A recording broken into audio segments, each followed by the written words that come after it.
G'day, I'm Aussie Greg Hill.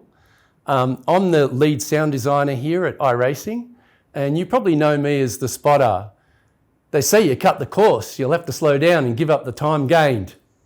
They say you cut the course, you'll have to slow down and give up the time gained.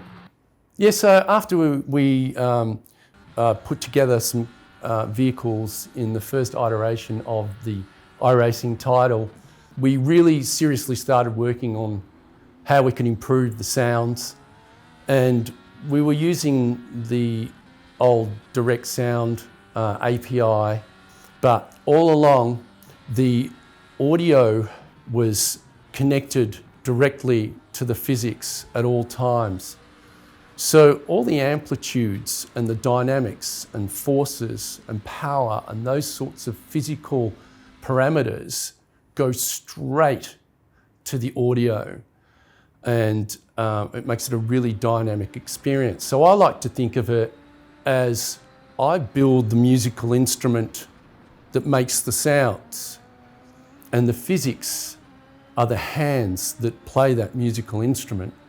When you're making decisions about what gear and the throttle, how much load there is, on load, we have sounds for each of those different engine states of load, whether it be full throttle, whether it's just cruising or decelerating. All those sounds have been recorded and made into a sonic model. We not only record the interior of the car, we also record the close onboard, like under the hood, the exhaust, intake, and we also record the car from trackside. So essentially make 3 sonic models that can call up every RPM from low RPM like idle all the way to maximum bumping off the rev limiter, with all throttle positions and all the physical parameters that make up the load on the engine. So we're trying to improve that all the time, and we introduced X audio, and we sort of managed to be able to up the fidelity and use, we had more sound channels. So it started to improve, and also our technology for recording was improving as well. So with the recording, we're now using really high SPL microphones that can handle really high sound pressure levels. So some of them can go as 150 dB, which is ridiculously loud. So we can get them pretty close to the noisy parts of the cars. We've also, just in the last couple of years, ambisonics, especially for the cockpit of the car, so that we now record in 360. So when we record, we're actually recording not only a full 360 circumference, but also above and below. Okay, the big question that everybody's asking is that when are we going to get reverb? I've wanted reverb for so long, but we want to do it the right way. We don't want to use just off-the-shelf DSP, reverbs like you get through guitar pedals or sound studios that just use like hall reverb and plate reverb and those sorts of things. We want dynamic reverb that actually takes into account the space and the environment that it's within. So we're aiming to use impulse responses and make up a matrix of sound so that you will actually hear the car in the distance, probably occluded with a lot of reflections, which we call reverb. And then as the car approaches, that will change dynamically. So it'll start bouncing off the local environment, and we will use a different impulse response for that. We'll also start using impulse response for the in-car cabin, because even though we go to great deals of trouble to record the cars, when you break sound down and reassemble it again, it does lose something. The grain or granular aspect of the sound is chopped up so much it loses its tail.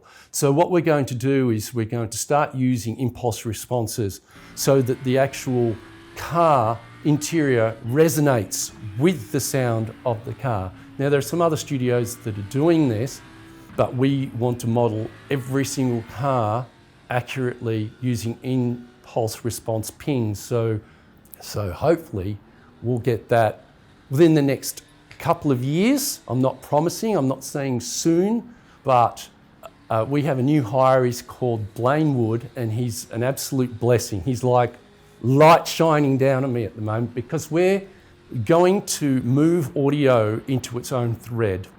At the moment, it's sharing a lot of the resources with physics, and physics wants to improve and sound wants to improve. So we need to separate the two, not the way they communicate with each other, but we just want to be able to improve the rates and the number of sounds that we can have, and also add DSP effects such as reverb and echoes and delays, and even like the sound bouncing back off the wall.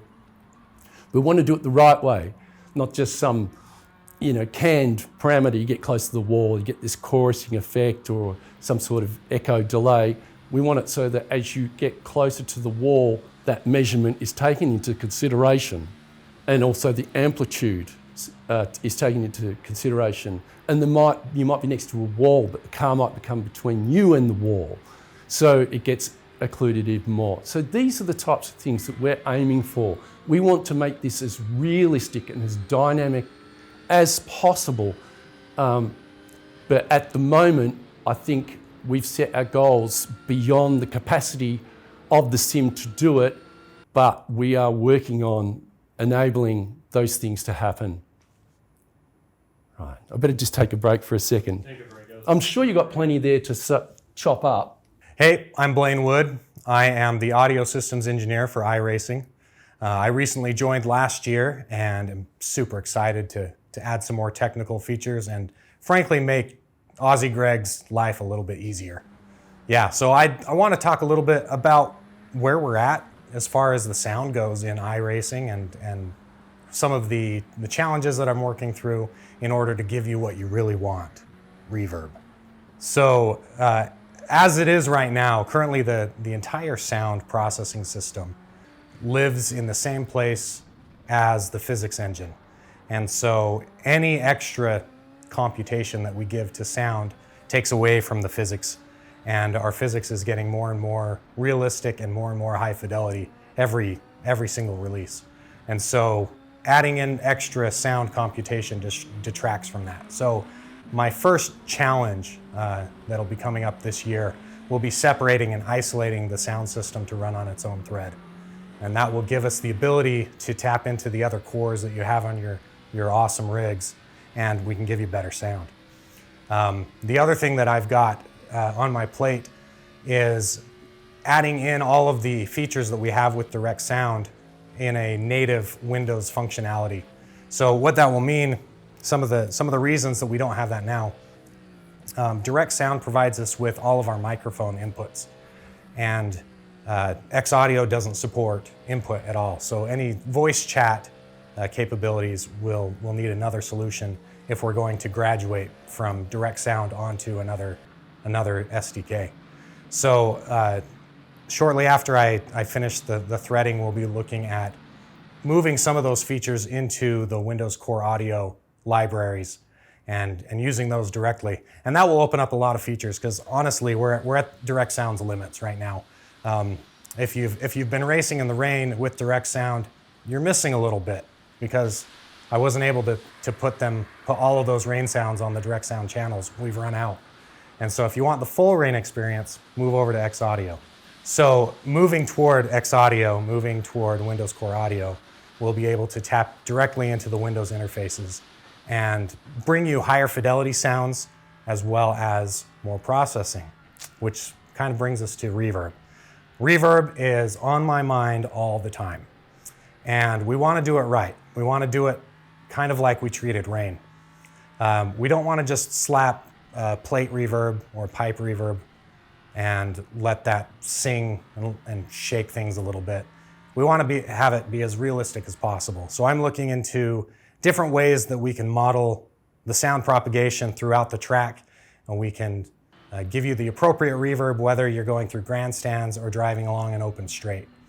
And that will change as you drive around the track, because reverb is position dependent both on where the emitter is as well as where the listener is.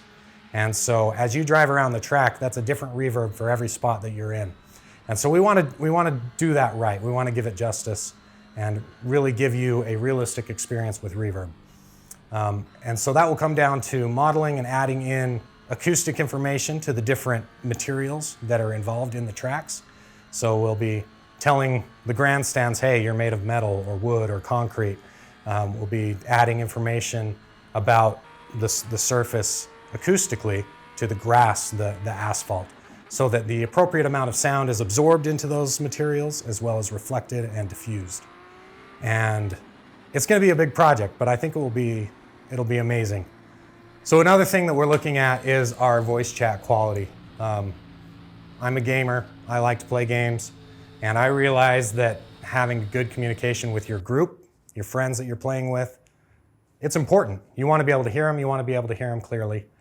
And at the same time, for that authentic racing experience, you don't want the comms too good, right? So I do have plans to improve our voice chat quality and raise that up to where you can have more of a Discord-like experience communicating with the other racers. But if you really want, we'll keep in the filters and make it sound like you're on the comms. You're cueing in the radio and really talking to the other drivers.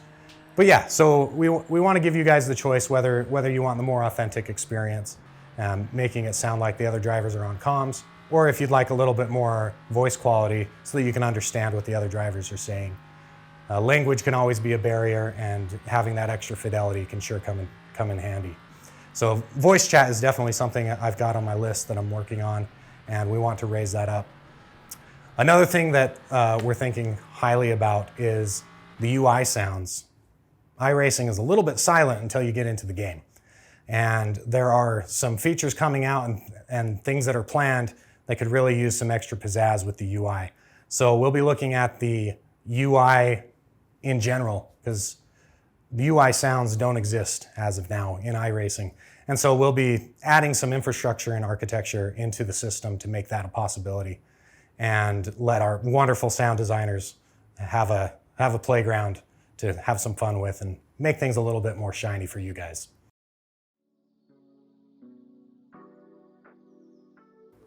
The next two cars in front are for position.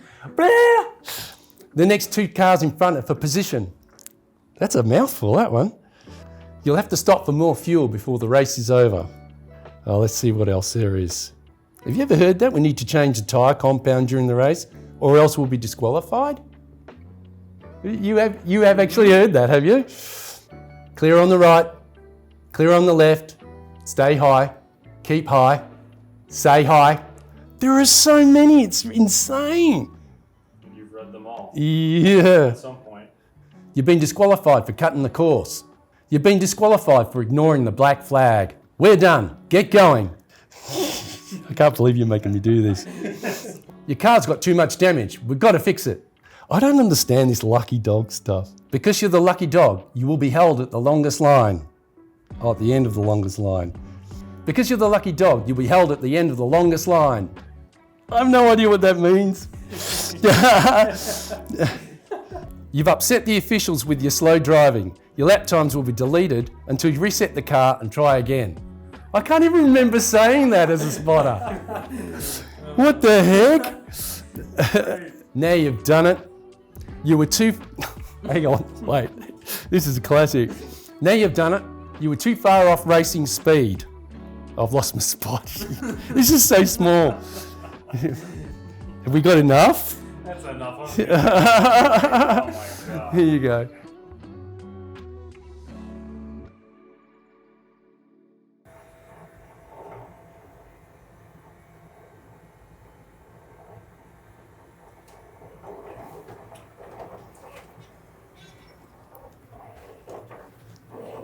Looks like your car is toast. Press and hold the reset button and we'll come and get you.